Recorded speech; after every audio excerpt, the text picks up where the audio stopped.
Hey everyone, welcome back. We're doing a deep dive today into a topic that I know is super important to a lot of you folks. We've gotten tons of questions about this, gender.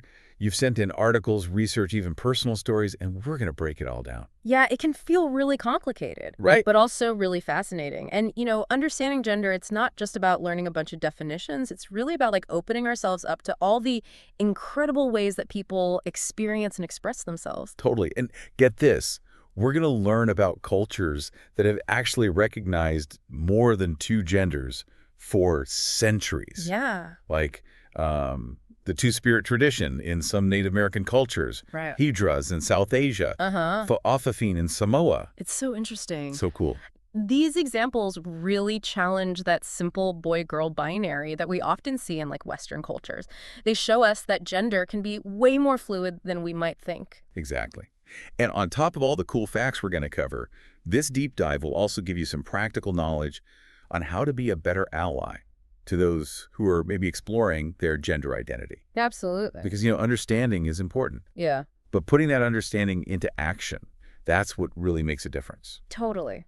We'll explore ways to be respectful and supportive Yeah. and ultimately create a more inclusive world for absolutely everyone, no matter how they identify. Okay, so first things first, let's clear up any confusion between sex and gender. I feel like those words get thrown around a lot. Sometimes they're even used interchangeably, Right. but they don't actually mean the same thing. Yeah, they're totally different. And it's a really important distinction. You can think about it like this. Sex relates to the physical body a person is born with. Yeah. Those biological markers like chromosomes, hormones, anatomy. And it's typically categorized as male, female, or intersex. Gotcha. So then where does gender fit into all of this? Yeah, so gender is more about your internal sense of self. It's not about what clothes you wear or the toys you liked as a kid. It's about how you feel deep down inside, about who you are, and how you express that to the world. I always like to use food analogies. Oh, yeah. I think of it like this. Sex is like the ingredients you have in your kitchen, and gender is the kind of meal that you decide to create with them. You might have similar ingredients to someone else, but what you cook is going to be totally unique to you. That's a great analogy. It really highlights how personal and individual gender is. Right. And understanding this difference is so important because it allows us to respect people's identities, even when they don't necessarily align with the sex they were assigned at birth. That makes a lot of sense. So then how do people actually express their gender? I'm guessing it's way more than just pink versus blue, right? Oh, for sure. It can show up in things like clothing and hairstyles, names, pronouns, even things like hobbies and interests. Really? But there are no boy hobbies or girl hobbies. Right. Anyone can love anything. It's all about what feels authentic to you. Right. And speaking of feeling authentic, what about this idea of transitioning? I'm seeing that pop up a lot in the research that you sent. Transitioning is basically about aligning your outward appearance with your internal sense of gender. Okay. It can take a lot of different forms. Yeah. And it's different for everybody. Some people might make social changes, like using a different name or pronouns. Others might explore medical options, like hormone therapy or surgery. So it's really a deeply personal journey. There's not one right way to do it. Exactly. Each person's journey is unique, and it's all about finding what feels right for them. Okay. So we've talked about sex and gender and transitioning. Right. I want to travel the world a bit. I want to talk about these cultures that recognize more than two genders, Yes. because I'm seeing it over and over again in the stuff that you sent. Let's start with two-spirit individuals. Okay. What makes them so unique? So two-spirit individuals in a lot of Native American cultures, they embody both masculine and feminine qualities. Oh. They're not seen as fitting into one box or the other, but rather as holding a special place in their community, often with important spiritual roles. That is so different from the Western way of looking at things. Right. Their very existence challenges this idea that Yeah. gender has to be one or the other. Exactly. And it makes you think, what can we learn from cultures that have embraced this kind of gender diversity for so long? Maybe their perspectives could help us create a more inclusive society for everyone. It's a great point. Okay, now on to another example. The Hijra community in South Asia. What's their story? The hijras have been recognized as a third gender in South Asia for centuries. Wow. They have their own unique history, traditions, and social roles. Interesting. They're often seen as playing important parts in ceremonies and celebrations. That's so cool. They're not just accepted, they're woven into the very fabric of their culture. It just shows how much richer our understanding of gender can be when we step outside of just our own limited perspective, right? Okay, last but not least, we're going to the Pacific Islands to meet the Fa'afafine of Samoa. Yes. Hit me with some more mind-blowing stuff. What are the Fa'afafine all about? So the Fa'afafine, they're individuals who express both masculine and feminine traits Okay. and often take on roles that are like traditionally associated with women, but they're not seen as outcasts or anything. They're Oh. very highly respected members of their communities, Wow. often caring for children and elders. It's like they're this beautiful blend of qualities, Yeah, and their community just sees that as a total strength. exactly. Okay, so we've laid all this groundwork, Yeah. and I think we have a pretty good understanding of like the basics of gender. But how do we like actually put this knowledge into practice? How can we be better allies hmm to people who are maybe like exploring their gender identity?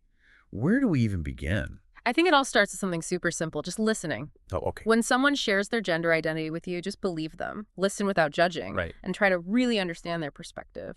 That makes a lot of sense. It's all about creating a safe and supportive space for people to just be themselves. Exactly. Yeah. And sometimes it's the small gestures that can make a big difference, right?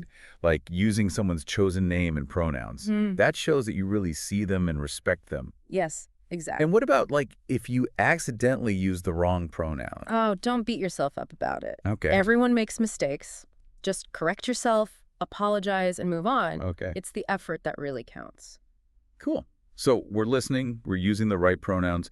What else can we do to be better allies? Well, I think patience and understanding go a long way. Yeah. This is a very personal journey for people. Right. And it unfolds in different ways for everybody. Some people might be very open about their process, while others might be more private. Just respect their space and let them share at their own pace. Okay, I get that. Yeah. And education probably plays a big role here too, right? Absolutely. Take some time to learn about gender identity and the experiences of transgender people. Yeah. There are tons of resources available online, in libraries, through community organizations. For sure. The more you learn, the better equipped you'll be to be that supportive ally. Awesome. Okay, so we've covered a ton in this first part of our deep dive. Yeah, we I've tackled the basics of sex and gender, explored how different cultures view gender, and even started to think about how we can be better allies. I think it's a great start. We've Yeah. only just scratched the surface of this really fascinating topic. Exactly.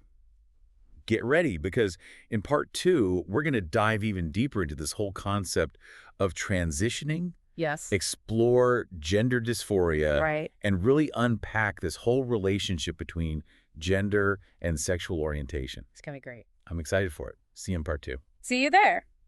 Welcome back. It's amazing how much we've learned already about gender. I know. It's like my brain is exploding with all this new information. Right. We went from those like basic definitions to all these different cultures and how they view and celebrate gender diversity. It's pretty incredible. Yeah. Like we talked about the Two-Spirit tradition in some Native American cultures, and the Hadras of South Asia, Mm. and the Fa'afafine of Samoa. So cool. I know, right?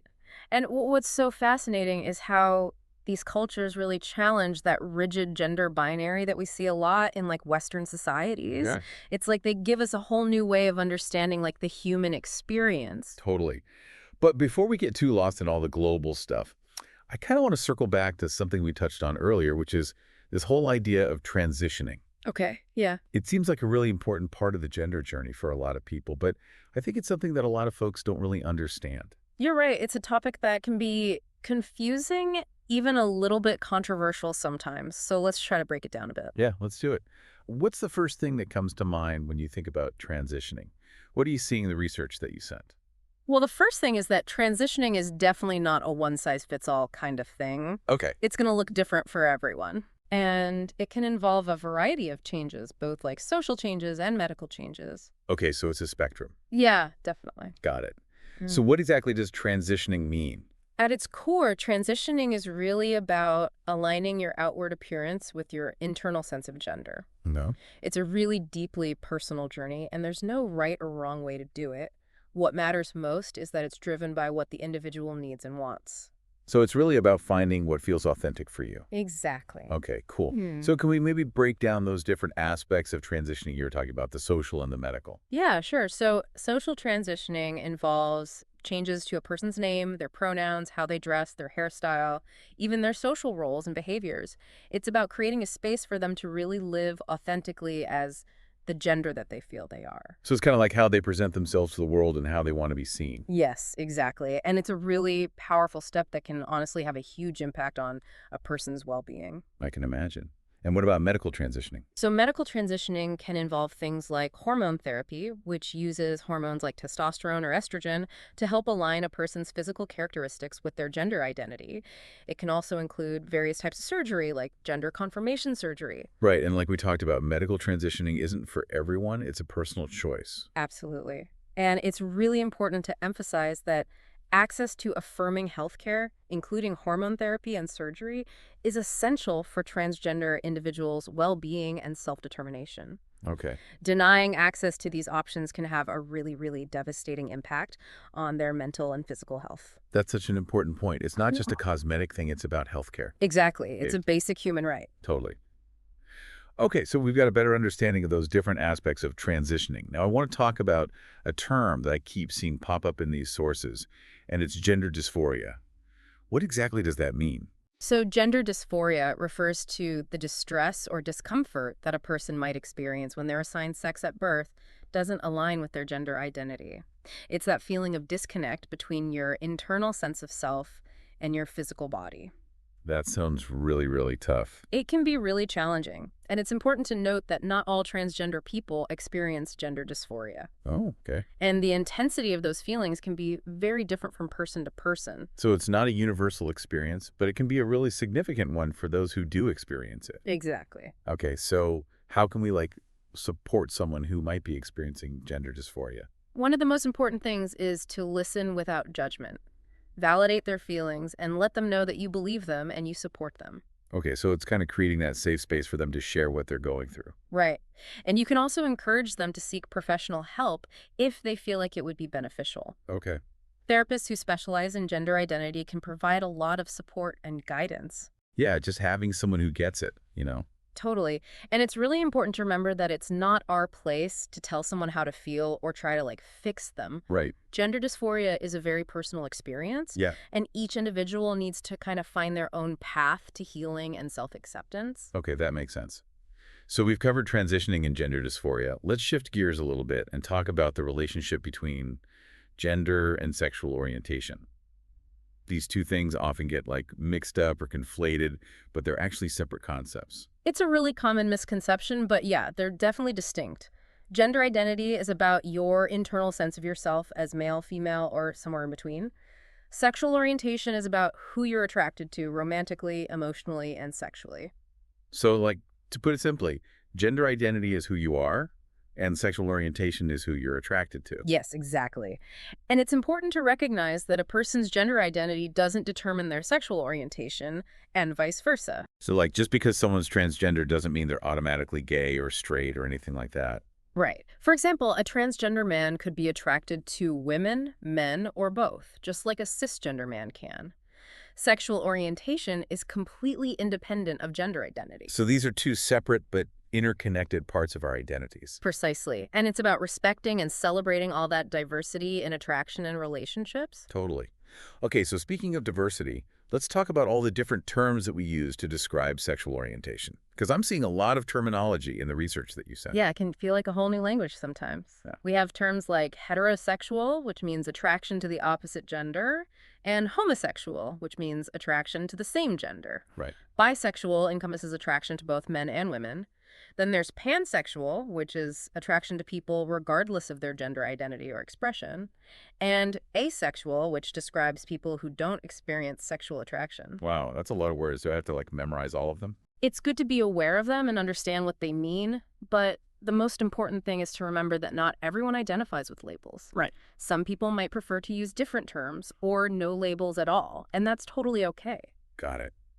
So the key is to respect how people self-identify and use the language that they're comfortable with. Yes, it's all about creating a space where people feel safe and accepted to express their sexual orientation however they choose.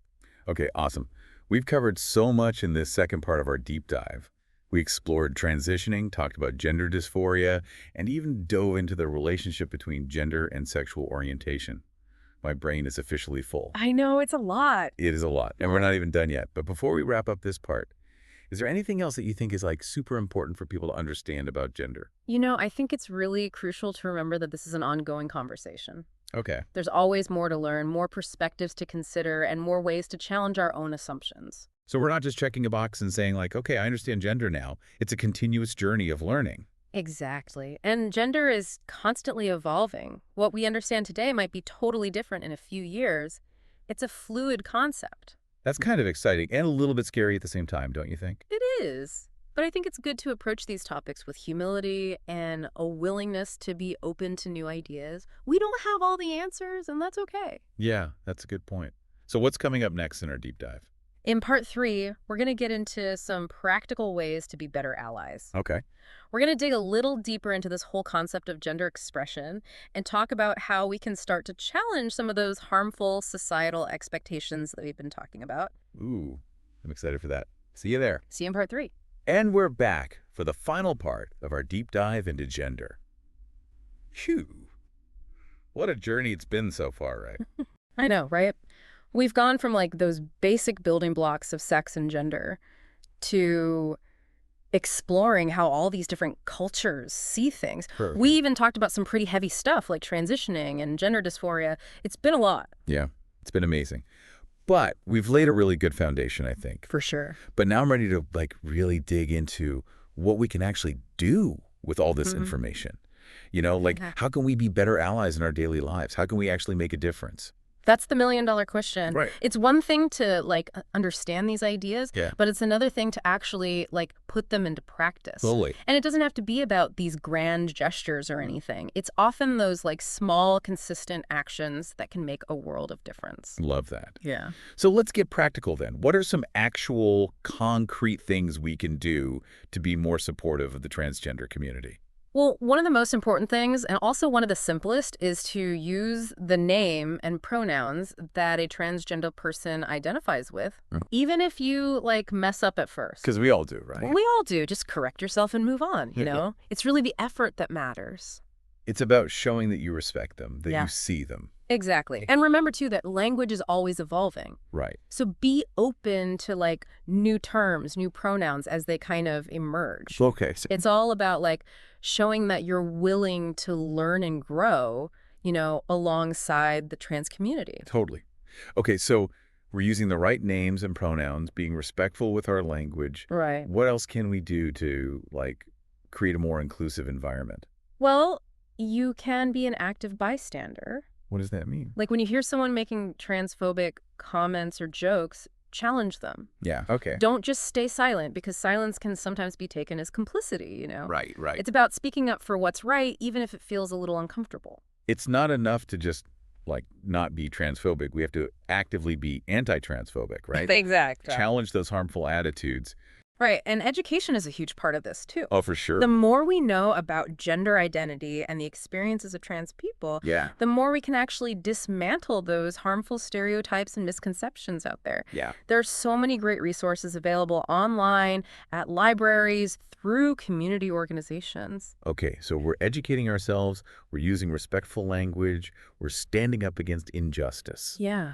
Those are all really powerful things we can do on, like, an individual level. Right. And those individual actions can, like, ripple outwards and have an impact on our families, our workplaces, our communities. I love It's it. about creating a whole culture of respect and understanding. Totally. Okay, speaking of culture, something that keeps popping up for me in these sources is this idea of gender expression. Yeah. And it seems like it's a lot more than just how we dress or, like, our hairstyle. Yeah, it is. Gender expression is all those ways that we communicate our gender to the world through our actions, our behaviors, how we look. Yeah. But, and here's the key, gender expression doesn't always have to perfectly align with our gender identity. Oh, wow. Okay, that's interesting. Can you give me an example? Yeah. Think of like a cisgender woman who loves to wear like clothing that's traditionally associated with men. Okay. Her gender expression might be more on the masculine side, but her gender identity is still female, right? Yeah. So it's recognizing that there's not always this one-to-one correlation. Got it. So it's about Giving people the freedom to express themselves Yeah. in whatever way feels authentic to them, Exactly. whether or not it fits into like these neat little boxes that society tries to put us in. Right. And it's about challenging those boxes and those expectations when they limit people's self-expression. Totally, totally. We've talked so much about like respecting others' identities and experiences, Yeah. but what about our own journeys of self-discovery when it comes to gender? Ooh, such a good question. I mean, this deep dive isn't just about understanding other people, it's about understanding ourselves too, right? Yeah. So if anything in these sources or anything we've talked about has like sparked some questions for you or some curiosity within you, don't be afraid to explore those feelings. Yeah, Be totally. curious about yourself. So what advice would you give to someone who is maybe just starting to like question their own gender identity or expression? I would say, first and foremost, be patient with yourself. Okay. There's no rush to figure it all out. Yeah. Allow yourself the time and space to really explore those feelings without judging yourself. It's like that saying, you don't have to have all the answers to start the journey. Yes. It's about taking that first step. Right. And remember, you are not alone. Yeah. There are so many resources out there, online communities, support groups, therapists who specialize in gender identity. For sure. Reaching out to others who have been through similar things can be so Yeah, I validating can imagine. and empowering. Yeah, totally. Okay, this deep dive has been so insightful, I have to say. We've talked about so much, the nuances of gender identity and expression, being a good ally, self-discovery. It's a lot. It's been amazing. It has. And I'm feeling so inspired to, like, keep learning and keep challenging my own assumptions. That's fantastic. It's clear that this whole conversation around gender is constantly changing, and there's always more to learn. That's what makes it so interesting. Right. So as we wrap up this amazing deep dive, I want to leave you all with this thought. How has all of this shifted your own understanding of gender? What new insights will you take with you? And maybe what steps, big or small, will you take to create a more inclusive world for yourself and for everyone around you? Those are great questions. Remember, even those little acts of kindness and understanding can make a huge difference. Totally. So keep learning, keep growing, keep challenging those old, harmful ways of thinking. The world needs more people like you who are ready to engage in these important conversations. Thank you so much for joining us for this deep dive into gender. We hope you learned a lot, and we hope you'll keep exploring and keep being a force for positive change in the world. It's been a pleasure sharing this journey with all of you.